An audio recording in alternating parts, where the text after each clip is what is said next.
Hi, welcome back. In this video, we are going to be doing the confidence interval follow-up to the last video, hypothesis test, in which we rejected our null hypothesis. So we have a question about heart or pulse rate being an indicator of physical fitness. We have before and after data for a sample of 10 men.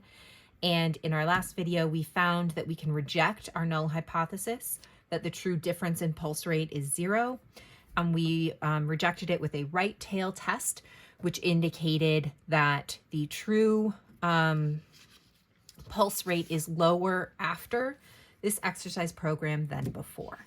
So we are going to do a confidence interval follow-up.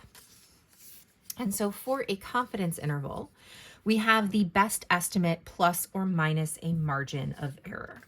So as a reminder, our best estimate is going to be D bar, which we have already identified as 2.8. Our margin of error is going to be a critical value multiplied by the standard error.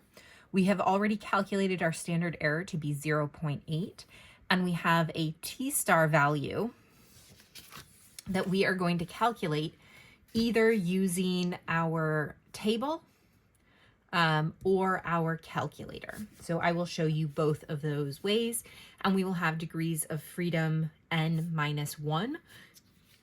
In this case, that is the number of differences minus 1. So we still have 9 degrees of freedom. So in this problem, I was not told what confidence level to choose. It just says how much. So I am going to use a 95% confidence level. I haven't been given a confidence level, but 95% is a pretty safe confidence level to choose. So I'm going to use a confidence level of 95%. So I'm going to get my T star value, which is for a 95% confidence interval using 9 degrees of freedom. So if I use my table, which I have one table here, I have 95% confidence level, and I will follow this up all the way to 9, which gives me 2.262 as my critical value. So 2.262, this is what I got using the table.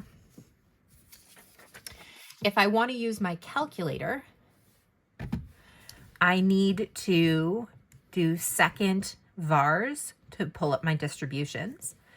And I want to use the inverse T function. The area I need to do alpha over 2, where alpha over 2 is 1 minus the confidence level over 2. So that's 1 minus 0.95 divided by 2. And the reason is that when we are looking at a critical value, the confidence level is in the middle, and this over here is the area that we want to put into our calculator. There's an equal area on either side. So our confidence level plus 2 times the area should be 1. So this area is 1 minus the confidence level over 2. I have 9 degrees of freedom, and my calculator tells me that is negative 2.262. We're just going to make that a positive number, and we get that exact same T star. So it does not matter how we go about getting that T star. So I have all of the things I need to find my confidence interval. So my confidence interval is going to be my best estimate plus or minus my margin of error. And my margin of error is T star times the standard error. So my margin of error is 2.262 multiplied by 0.80 from up here. So 2.262 times 0.8 gives me 1.8096. So for my confidence interval, I will have 2.8 plus or minus 1.81. Which will give me an interval notation of 2.8 minus 1.81 and 2.8 plus 1.81. So that will give me 0.99 to 4.61. So I'm going to use that to follow up my conclusion here with, we are 95% confident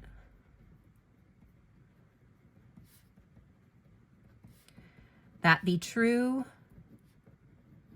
mean reduction in pulse rate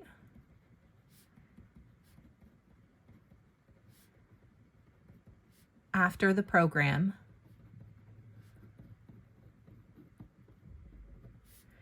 is between 0.99 and 4.61 beats per minute. If I want to do this test on my calculator, I would just use the T interval, the same one for one proportion or for one sample. My data is in list 3, and I get exactly the same answer here that I got by hand. I had added in back that one questionable outlier that we had seen before. So let's see what happens if I remove that outlier again. So I'm deleting that value, and let's run the same test again and see what my 95% confidence interval looks like. So it's a little bit shifted down to 0.80 to 3.65, but we are just gonna leave it as this.